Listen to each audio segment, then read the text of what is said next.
Necromancy, the art of calling forth what has died, not just to witness it, but to understand it, to merge with the essence of what's been lost. This is an octave of Venus in Scorpio, not the only, but an expression. Love here is not simple affection or romance. It's a resurrection. We dig into the grave of our past loves, our old selves, and old wounds.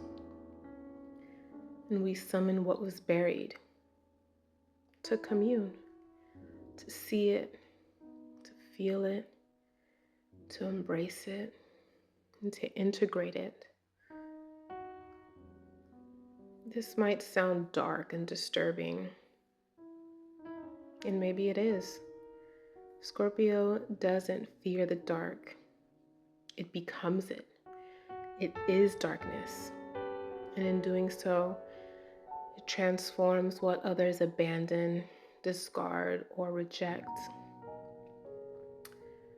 It's known in astrology that Venus is not comfortable in Scorpio. It's not happy here.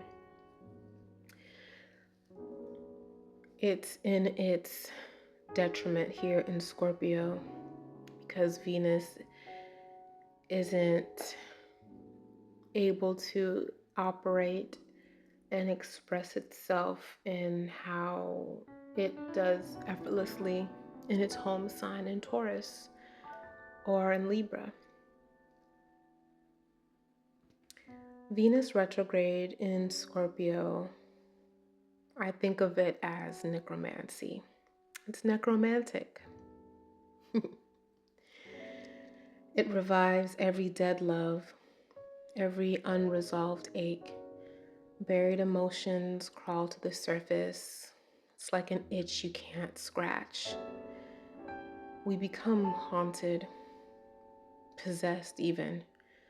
And it's not because we're weak, but it's because we're the very vessel of transformation and transmutation. Love becomes a seance. It's digging through the ashes to find the heartbeat, what was once there, in order to ask it, why did you stop? It's not just falling in love, it's dying through love and choosing to rise again, stronger and purified. It is power gained through deep intimacy. To look your own fear of abandonment, betrayal, and loss in the eyes through the mirror, and to love anyway. You do not love to be held here. You love to be undone, to be taken apart, and then to be remade.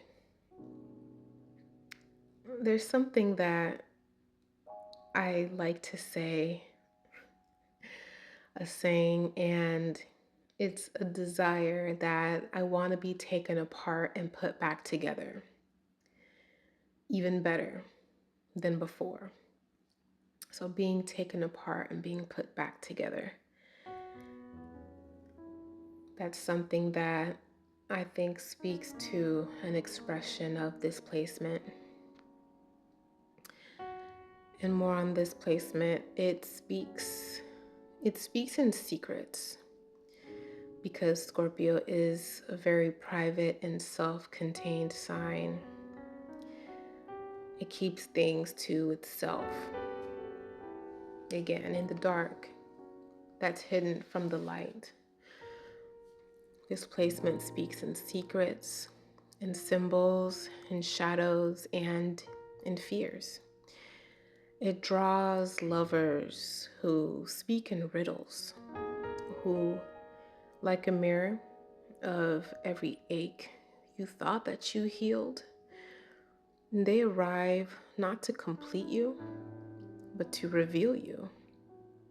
And sometimes they leave just as silently. And it goes both ways. It goes both ways. And now, when we add the retrograde, Venus retrograde in Scorpio, it is the necromancer of the heart. She makes love a seance. She asks you to touch the ghosts, and to kiss them on the mouth, and to thank them for what they've taught you, and then to finally let them go. Are you ready to die? Are you ready to die? Yes, it's that serious. Yes, it's that deep. And of course, we're speaking on this as an aspect on its own, in isolation. And as it's been said before many times, this taking things in isolation is not the way to properly practice astrology and to make it as a blanket statement. No. We're talking about this placement as it is, Venus in Scorpio, and I'm taking you to the next layer of Venus retrograde in Scorpio, and then the next layer of Venus retrograde in Scorpio in the 12th house. I'm speaking of this as a native with this placement, and as someone who's heavy in this placement as well. You're getting it from someone who has a concentration of different placements and aspects in the home sign here. And other aspects and placements will flavor and color this position differently in how it expresses. So just keeping that in mind. For example, it might show up a bit different if it's someone who is heavy in Libra or heavy in Sag, and so on and so forth. When dealing with Venus in Scorpio, you're signing the death certificate. You're signing the death certificate and you're descending into the unknown to find yourself through the relationship before being reborn. So it's key to understand that you're not going to be the same. You will not be the same. In love, Venus in Scorpio is very serious. It's deep, it's merging, it's binding. It is not a game. This is not a game. It's not a game. It's not a game. It's not a game. You must pay attention, because the Venus in Scorpio, you better believe, is paying attention to you. Every nuance, every inflection, feeling, expression, tone, pattern, blink, every breath you take, the stride in your walk, your scent, your energy, what you say, what you don't say, how you act one-on-one, how you act in public, what you say here, what you say there. It's all being recorded subconsciously. And it's all going to be reflected back to you whether you like it or not. It's not something that's done on purpose. It just happens. It's instinctual. Scorpio doesn't try to be mysterious or intense. It just is. Like breathing, like flinching when you're touched unexpectedly, like how you lash out on a loved one and expect forgiveness without realizing the impact.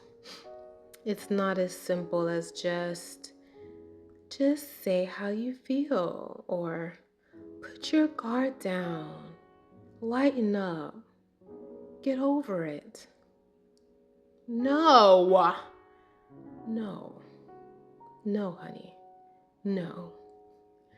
This isn't a walk in the park or some love and light, no strings attached type of fun. It's not like that. When dealing with Venus and Scorpio, you are going to die. Okay, I don't know what else to tell you. What you're going to find here on the bright side is unbridled acceptance of all of your flaws, all of your ins and outs, your shame, your regrets, your insecurities, your hopes, your dreams, your desires, your idiosyncrasies. So long as you're open, vulnerable, and authentic. And so long as you do the same, so long as you're all in. We want you, all of you, all of you, all of you. We want all of you so bad. Bad enough to let you go. Venus retrograde in Scorpio is the mirror of inner death, running love into the ground, stripping it away prematurely, and burying it in the cold before digging it back up. With Venus retrograde, it's not just about us, you and me, doing the transformation. It's the mirror being held up. It's them, the partner, doing it to you. Or the person, just whoever is the object of your affection. I go into myself. I die. And when I come out, do we still align? It's like an internal crumbling, drowning from the inside out. And the partner won't see. They won't understand.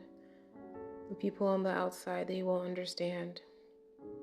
But on the inside, you're breaking down, disintegrating, combusting, being torn left and right. You become polarizing because you're changing on your own before the partner even realizes. There's an internal review of life as it has been thus far, and in choosing to deal with another person and let them in.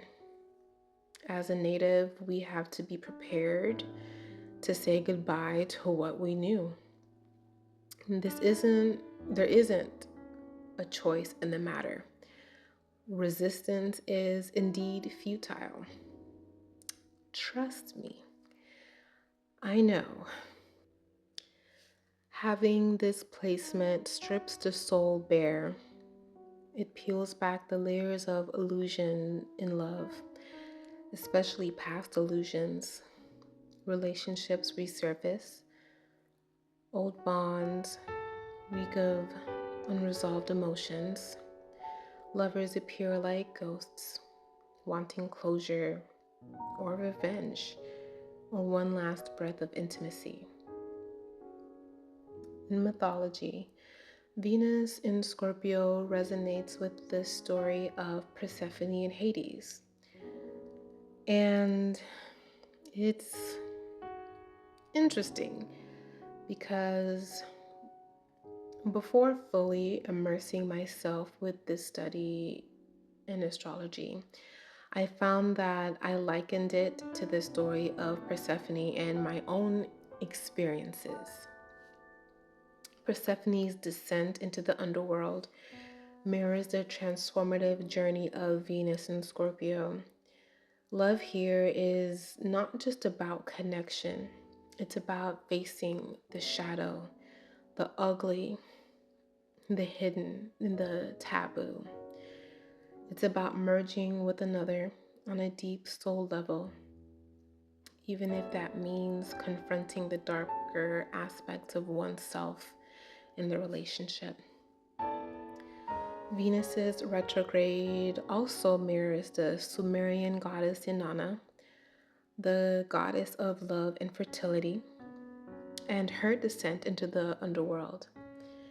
She was stripped of her jewels, her clothes, her status at each gate in her descent into the underworld until she faced death herself, which was her sister Ereshkigal. And in order to return, she must die first.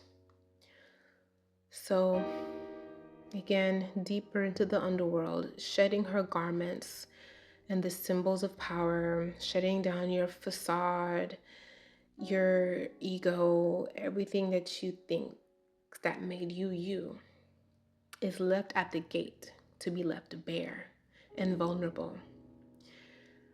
This symbolizes stripping away the ego, pretenses, and superficial layers, leaving the unfiltered, the raw, unfiltered essence of the self.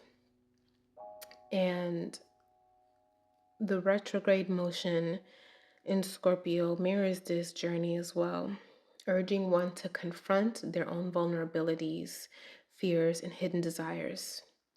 It's a time of profound inner work where the soul is laid bare and transformation becomes inevitable.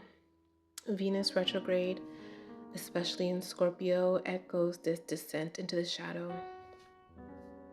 There can be an aversion to fully committing or accepting relationships with this placement because of this heavy task that it asks of you. In truth, it takes you there whether you agree to or not. You don't have a choice. It is truly traumatic and it's not for the weak. Not everyone is willing to go through this sort of transformation with you, which makes it even more painful because you're left having to deal with these on your own. Not everyone is ready to face themselves in such a raw and revealing way. There is a channel here on YouTube called Scorpio Sun, Scorpio Moon, who I adore. And she makes strong points when it comes to dealing with Scorpios in general, which is to find someone else. Find someone who is low maintenance, who's light, who's fluffy, to where you don't have to go so heavy and deep. And it's not an insult at all whatsoever, because you might need something more light, something more flighty, something more intellectually stimulating, that's not so much emotional labor, that's not so emotionally high maintenance, something that's not so heavy, not so bonding or binding as Scorpio energy, because it's all of that. It's all of that and more. And now, when we take a step into the 12th house, we come to the hidden sacrifice. With Venus retrograde in Scorpio in the 12th house, It is the holding of hands through the veil. And it says it's time to let them go. Let love go. Let them go. Let the connection dissipate. Let the person become fog. Because the more you try to hold on, the more you try and define what it is and to bring it out into the open prematurely before the descent, before the mutual transformation, the more painful. It's not meant to be held. It's not meant to be defined in the 12th house. It's meant to dissolve. The 12th house is not the stage. It's behind the curtain. Here, love is not loud. It's a whisper. It's a glance. It's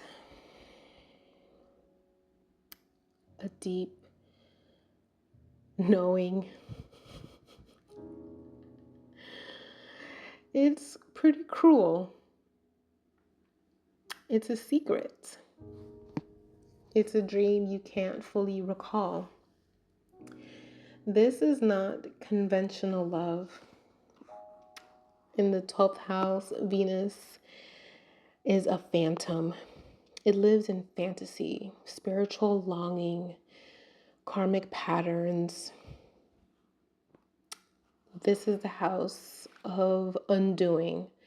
And Venus here is undone through love. And the thing is, love is unconditional here.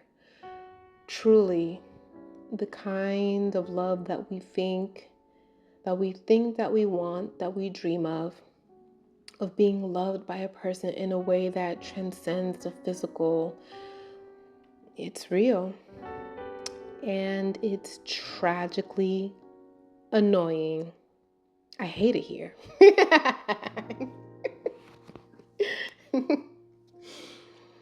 It is drowning in an ocean of I love you as you are. I love you as you are and beyond. Just like that. It's a sick joke. Heartbreak and pain, being unable to emerge from behind the veil. It speaks to idealism. You're idealizing the other person. You're idealizing the relationship. You're idealizing everything. You're not making your feelings and intentions known, yet expecting for the other person to understand. It's hidden love, hidden desires, unseen affections, unknown admirers, lovers that only exist in dreams or only exist behind doors that must remain closed. And on the flip side, you don't even know someone's feeling you or someone's in love with you. That's the other side of it too. You could be perfectly out, living your best life, not paying attention, not even really necessarily looking for anything. And it could be that your partner, who you might not even know or not even know like that or expect them to be, it could be an acquaintance, it could be some Joe Schmo that's just sick to their stomach, head over heels about you, and you don't even know it, you don't even see it. And you, the Venus retrograde person in the 12th native, are oblivious to the one that's right there, reaching their hand out through the fiery waters, through the veil, desperately trying to get that reflection in you. And other times, you're the one who loves silently, never fully expressing it. Whew.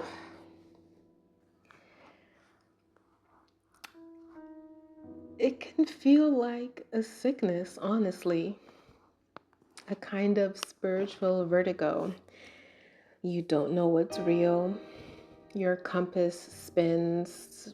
There's no logic. You can't find your equilibrium.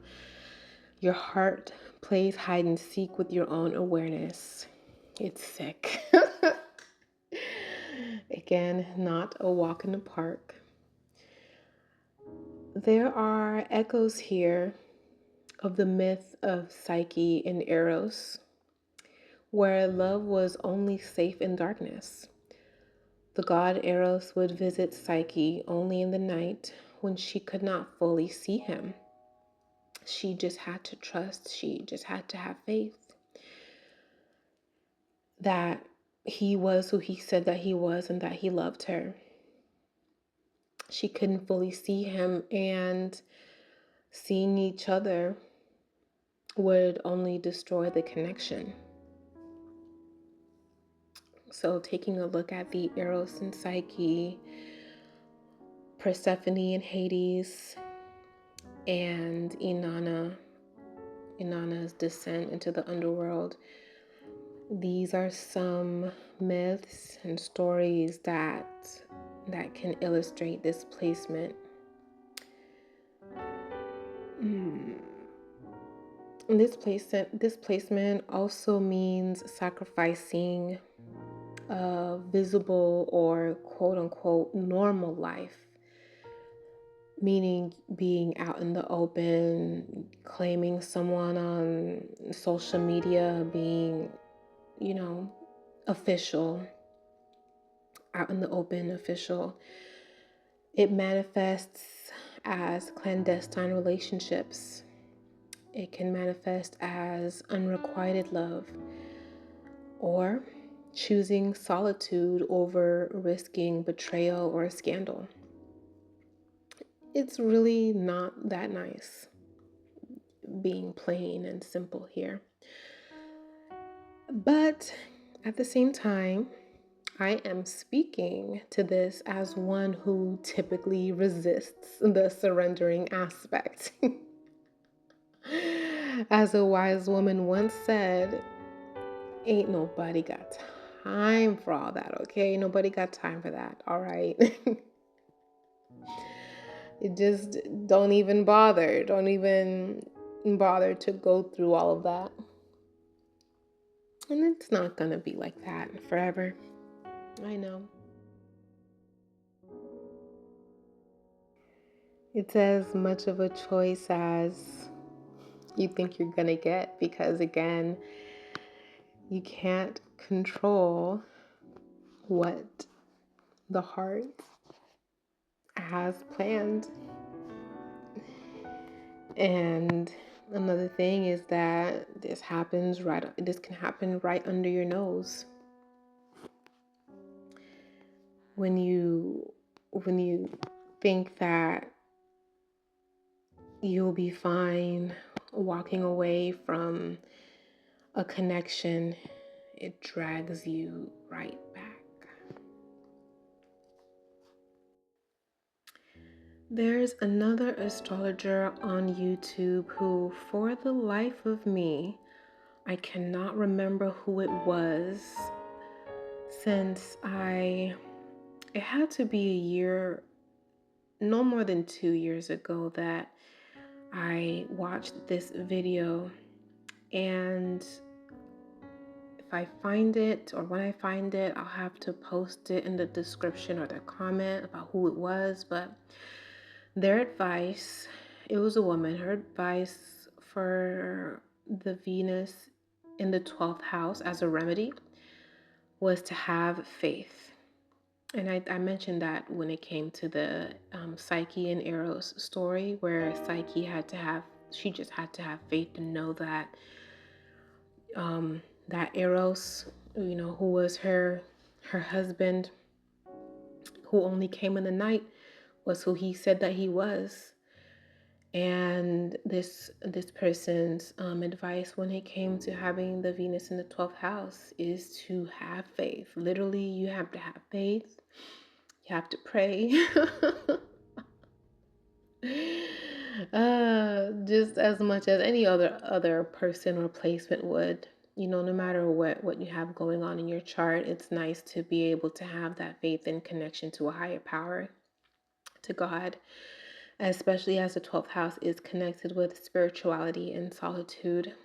And it makes sense, you know, having a connection with the higher power, with God, with spirit. Insert the higher power that rocks with you. Faith is absolutely necessary because this can be a compromising place for relationships. It can be very compromising. People you don't see clearly, people with secrets, people you can't be with or who you shouldn't be with. All right. It's also good to cultivate a strong morality. Having a strong moral code and ethics as well is very necessary. Being clear, having clear and tangible non-negotiables, so meaning writing down, physically writing down exactly what it is that you desire in relationships, what you will go for, what you will not go for, your non-negotiables, and then surrendering. It's truly a paradox. It is. It really is. You have to know what you want and what you will accept, what you will not accept, and then you have to surrender. Don't try to force it into the light. Don't try to push things in any direction that you want. It is a sense of losing control in a way, to an extent. Meaning, how you walked in is not how you're going to walk out. It's going to be totally different. It's a paradox. And some additional thoughts or additional notes when it came to making notes on this topic. The song Melt My Heart to Stone by Adele came to mind, as well as Close to You by Neon Trees. I feel like these songs really, well, they, at least to me, they spoke strongly to the mood of this placement. Venus and Scorpio in general, Close to You by Neon Trees, and Melt My Heart to Stone with the Venus in the 12th house, Retrograde. And so my first thought when it came to Adele, even though her Venus is in Gemini, I initially wondered if it was in the 12th house as well, because it's like, this sounds like it belongs here. And I ended up looking at her chart to see what her potential rising is, because I'm thinking, I can imagine that her Venus is in the 12th house, or she has some type of Venus 12th house activity because of how the lyrics and how the emotion, like to this day, I get goosebumps listening to that song. It's like she's singing out my thoughts, and it's her Venus does conjunct my moon as well. It's like she's singing my thoughts, how I feel. Oh, really? Like, Adele has had me in a chokehold since the beginning of her career, all the way back in 2009 when her song Chasing Pavements came out. Chokehold, I tell you, chokehold. Okay, and so when I did end up looking up her chart to see, I found a source on astro.com, and it shows that she is potentially a Cancer rising. And that would put Neptune on her descendant. It would put Venus in Gemini in her 12th house. So creating that same nebulous, love lost, intangible, romantic mirage effect. So I gave myself a light tap on the back for that. A light tap on the shoulder, light because, again, the time is rated B on astro.com and it's unconfirmed. So, but still, either way, it's quite interesting. Um, yeah, yes. So, this is Venus retrograde in Scorpio in the 12th house. Leave it in the comments if you would like a Venus in Scorpio music playlist. To get in that feeling of what it means to have this placement. Thank you.